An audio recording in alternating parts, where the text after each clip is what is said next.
Eoghan Corry, the travel journalist, is with me now to talk about what is happening not in Dublin city centre but on the Greek island of Rhodes. People would have seen some of the images shared on TV screens or on their devices over the last few days. Really apocalyptic stuff. What is the latest today, Eoghan? Well, we've had evacuations of hotels, Kieran, in Kieran and Rhodes resorts. Now, most of the Irish holidaymakers go to a little bit further north, to Falraki and cities like that. Listeners will be very familiar with. But further down the coast, those two important resorts were the scenes of some of the dramatic footage that we've seen. Now, there were not a lot of Irish people in Rhodes. We generally have we've 2 Ryanair flights a week. And we have a charter from TUI. We also have some flights from Belfast. But certainly 2 or 3 of those hotels, like the Lindus Imperial and the South Catering, the Cosmos Maris, would have been popular enough in the Irish market, more so a few years ago than now. But they are some of the our hotels that have been evacuated. So while not much impact on the Irish holiday business compared with England, certainly there has been, there certainly is a little, and there's a few holidaymakers who have arrived to find their holidays ruined. And so what is the travel advice then for people who are due to go to Rhodes? The travel advice at the moment is quite vague. It's from the Department of Foreign Affairs. There's advice that you stay away from the affected area.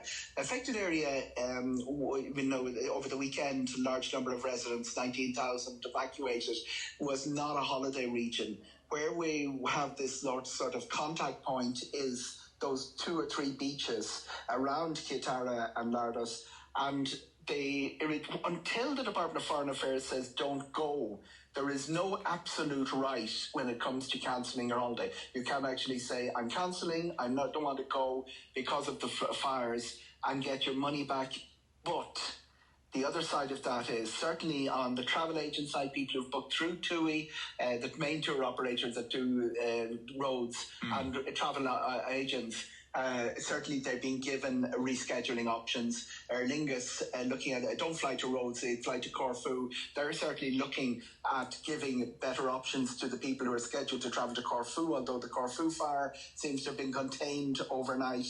There is no right to compensation, but what the best thing people can expect is a sympathetic ear, and you're going to get that from your travel agent, certainly in terms of rescheduling. That has been happening anyway, Kieran, with the enormous heat that Greece has been experiencing. So you would only be eligible for a guaranteed full refund if that travel agency themselves decided to stop going. Absolutely. Is that it? Yeah, unless the flights stop, unless the Department of Foreign Affairs stops the flights.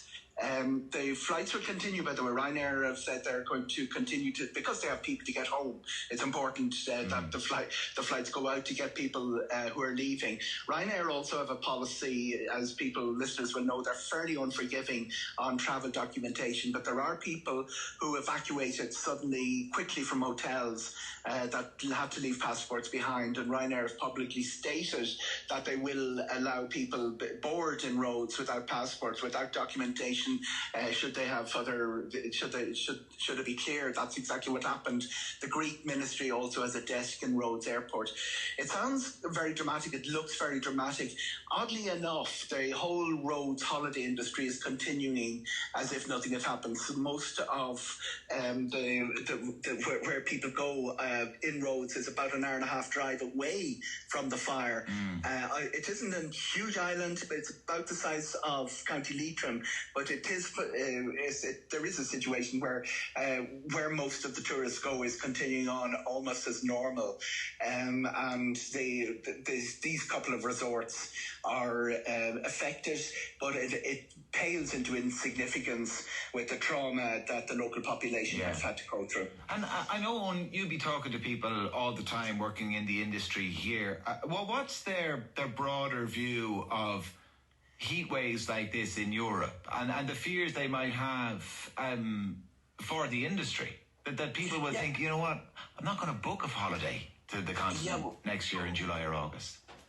We haven't actually seen that. We've seen a little bit of anxiety. We've seen a lot of inquiries coming in. We've seen very few cancellations. It is the second heat wave in parts of Europe. There was a third one which were predicted, which didn't hit as badly. So it is an ongoing concern. The reality is that 44 degrees is a drama in Greece, but it's not a drama in some of the places that Irish people go on holidays. Dubai would be an example. And most people on running into a heat wave, as holiday makers, they do have they're in air-conditioned comfort. They have restaurants, the water parks, all of that are well fitted out to deal with the complications of a heat wave. Obviously, there is very good medical advice, usually around hydration and factors and of sun avoidance. But the big impact of the heat waves is on the local population, the homeless, the elderly, and we've had very bad fires before. The 5-year anniversary of a deadly fire in Greece was yesterday, October 2017, with very fires in Portugal, which caused a lot of fatalities. Tend not to linger in the tourist memory. People get back to doing business as normal as soon as they see they start checking out flights availability. Where it may affect is how the tour operators do business and how the airlines do business. Eoghan Corry, travel journalist. Eoghan, as always, thank you very, very much for speaking to us. Always a great pleasure, Kieran.